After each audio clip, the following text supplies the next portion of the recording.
And if she trusts that I'm not going to take it from her, she's going to bring it right to me like this. And this is because we're working on relationship. I've got Bentley here too, so my senior lad. But this is how we work on relationship. There is no pressure. We have mutual respect. And the only reason I would take it away from her is if there was like a safety or health concern. So again, what is a relationship? It's mutual trust and respect that builds confidence in any relationship. I think that dogs should have personhood. They are people. Say what you want, people are going to jump on that. I bet people stitch this on TikTok or whatever. Personhood's a legal term. I don't mean I think dogs are humans. Right, exactly. They feel clearly, they're sentient, they can learn, they can use intelligent disobedience, which is not listening to you. My entire dog training career, I have always been told by multiple different leaders that your dog training skills is very dependent on your ability to build a relationship with your dog.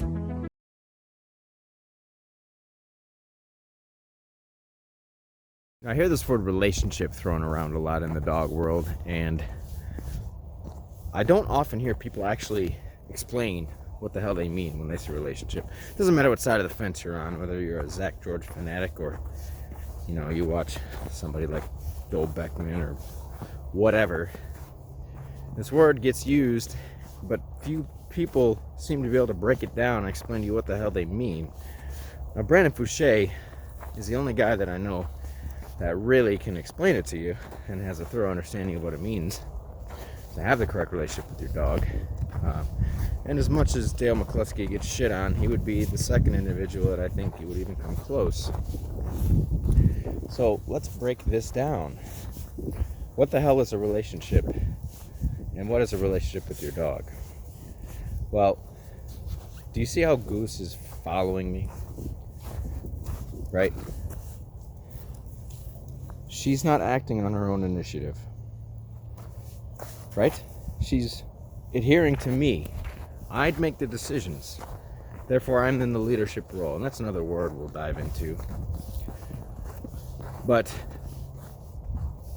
let's break down what a relationship actually means so people can understand it. Because I've watched videos where people say really absurd shit like, we're working on relationship. What the fuck does that even mean? We're working on relationship? Listen, we're all social creatures. Dogs are social creatures. People are social creatures. So what is the word relationship? If you look at the definition and then we break that word up, it's how we move forward in our relations with one another. How are we relating? Right? And so then we get into relationship roles. That's the first thing we need to look at. Roles. Who's playing what role? Right? So within any unit, group, whatever, different people play different roles. We are all, whether we know it or not, we kind of all fall into line somewhere. Someone's running the group, someone's making the decisions, someone's leading the charge, and other people are just along for the ride. Same when you clock into work. That is a hierarchy. You clock into work, you are now subject to the rules of the workplace. You gotta adhere to what your boss tells you, as much as you might not like it. There are rules to follow, and there are consequences if you don't follow those rules. You're playing an employee role. Your boss or manager is playing an authoritative role. And then up the chain of command it goes. And then when you clock out, those roles no longer apply. Now, when we discuss roles, we have different types of relationships, right? So, when you're talking about people, right, we have friendship type, platonic relationships. So people play the friend role. You have intimate relationships, sexual relationships, where people are playing intimate roles with each other rather than platonic roles. You have parenting roles, where you have an authority figure and then say a child. Or in a man to woman dynamic, the man is the authoritative, or should be, the leader in that equation. There's always somebody leading the charge, playing a role. We're all playing some kind of role. So with our dogs, we need to understand part of part of the equation, one of the ingredients of this thing we call a relationship is proper roles defined. Follower, leader. So, along with the roles, the other ingredient in a relationship is power dynamics. Right? Within any relationship, there's a dynamic. Okay, somebody has more power than the other. Goose is following me. Therefore, I have all the power in this equation. Right? She doesn't make decisions without my permission. Right? Everything is filtered through me. I hold all the power in this dynamic between the two of us. She's not going to challenge my authority. Right? And so it's the same with a parent-child, right? The parent should, not to say they all do, parents should hold all the power. Because a child does not know any better. Our dogs do not know any better. People seem to think you're equal. You're not equal to your dog. Your dog is not equal to you. Your child is not equal to you. A man and a woman are not equal to each other. Somebody has more power than the other. Right? There's no such thing as equality. So, by nature, your dog, given that it's not equal to you, or you're not equal to your boss, at least when you clock in, means that someone has more power than the other. And this is natural. This is just how things are, right? And so we need to recognize these things so we can structure things accordingly to get the desired result. People often have behavioral problems with their dogs because they don't understand these finer details.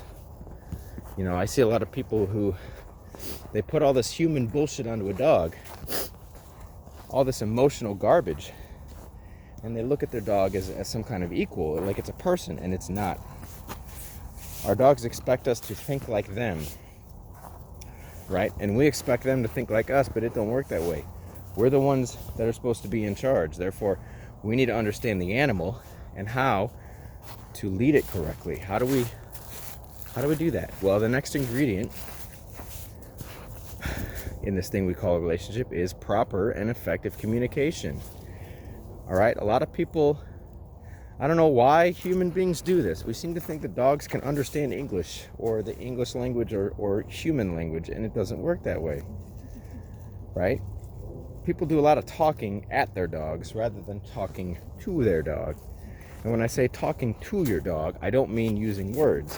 I mean communicating in a way that your dog instinctually understands. You know, if you've seen any of my videos with, say, resource guarding or claiming food, that's one way, one form of, or, you know, if you study those videos, you'll see I don't say anything to the dogs. I'm communicating with where I position my body, my eye contact, my body language, the energy that I'm putting out there, and the dog's picking up on all of that. Right? That's the kind of communication I'm talking about. Now, if you do speak, of course, your tone of voice matters, and dogs do form associations with the words you use, so the simpler you can keep it, the better. But the communication you give your dog needs to make sense to the dog. And then you wonder why you can't get the dog to listen. Well, half the time the dog doesn't understand what the fuck you're saying. But of course, a lot of people, they talk too much and they add all this excitement to things. And then they wonder why the dog doesn't listen. Now, the fourth ingredient. All right, so to recap, we have proper roles defined, which in this case, follower, leader. So I'm the authoritative, I'm playing an authoritative role. My dog is playing a follower role, as all dogs should. Right? So then the power dynamics are aligned correctly, in which my dog does not challenge me. We don't engage in power struggles. I have all the power in this dynamic, so that this allows the dog to follow with ease. I'm in the driver's seat at all times. I make the decisions, and my dog gets all the benefit. 3, proper and effective communication. Everything needs to make sense. Right? Now, I often hear people like Robert Hines will say, trust and respect. Trust and respect is a relationship, and that builds confidence. No. No, a relationship is far more than that. And of course, you're not explaining how does one build trust and respect, right? These things are built. They don't come automatic, right?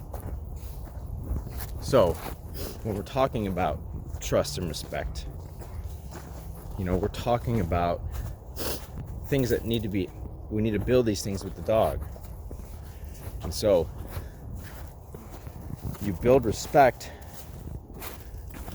by playing the right role, which is an authoritative role, and communicating in a way that the dog understands. So we can make rules, we can set boundaries, and we can create the kind of structure that a dog needs in order to trust us, in order to build respect. One of the things I teach my clients is rules and boundaries which are consistently enforced become expectations. When you reach a level where the dog understands the expectations because of your consistency in enforcing boundaries, that's when you get a standard of behavior like this. And life becomes easy at that point. Right? So you're not going to get trust from your dog being emotional. You're not going to get trust from your dog being inconsistent. You're certainly not going to get respect from being inconsistent.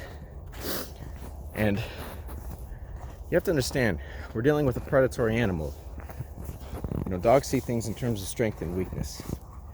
You're not going to build trust or respect from your dog if they see you as weak. So you must be stronger than them. That means strength of personality, strength of emotional stability, the strength in your communication, and your consistency. That is a strength as well, because you don't leave room for loopholes. Dog will take advantage of a loophole. Now, what's another way that we build respect? Right? We build respect by following through. So, giving a command or establishing a boundary does us no good if when the dog decides it's going to blow us off or challenge us, that you don't, or dismiss you, which I guess would be the same thing as blowing you off, that you just let it go. So if you allow that to happen, you're going to lose respect in the eyes of the dog. If you follow through and then make the dog do whatever it is that you need it to do, that's how you build respect, because now the dog understands. You're playing the authoritative role. The dog now understands, shit, I can't get away with nothing. But being the one who establishes the rules, the boundaries, the structure, you are establishing yourself. Again, dogs are social creatures. They see things from a social hierarchy. Goose, come on. Let's go.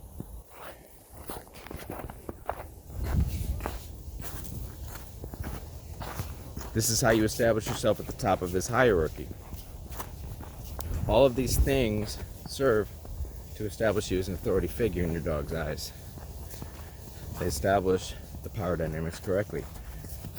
They create the right type of communication, and they build trust and respect. These four tenets are the ingredients of the proper relationship with your dog.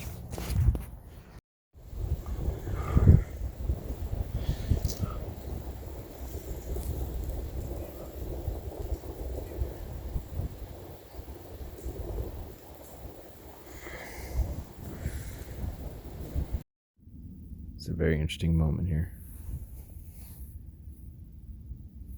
See, Goose will not chase a deer. He's definitely interested in it. Right? What is that?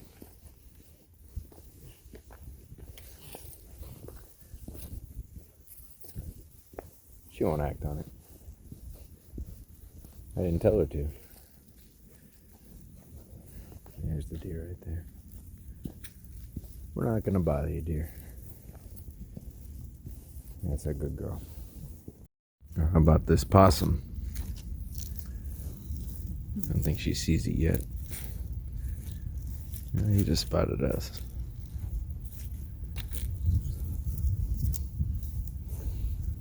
Oh, you do see it. Yeah. She ain't gonna chase it.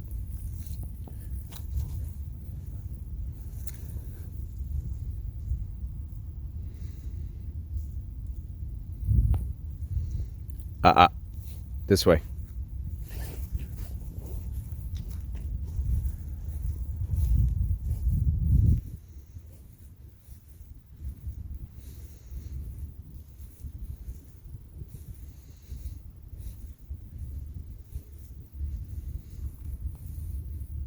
Come on, Goose.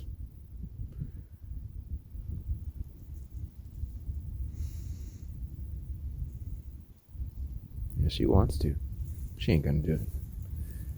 That's a good girl. Yeah. That's a good girl. That's right.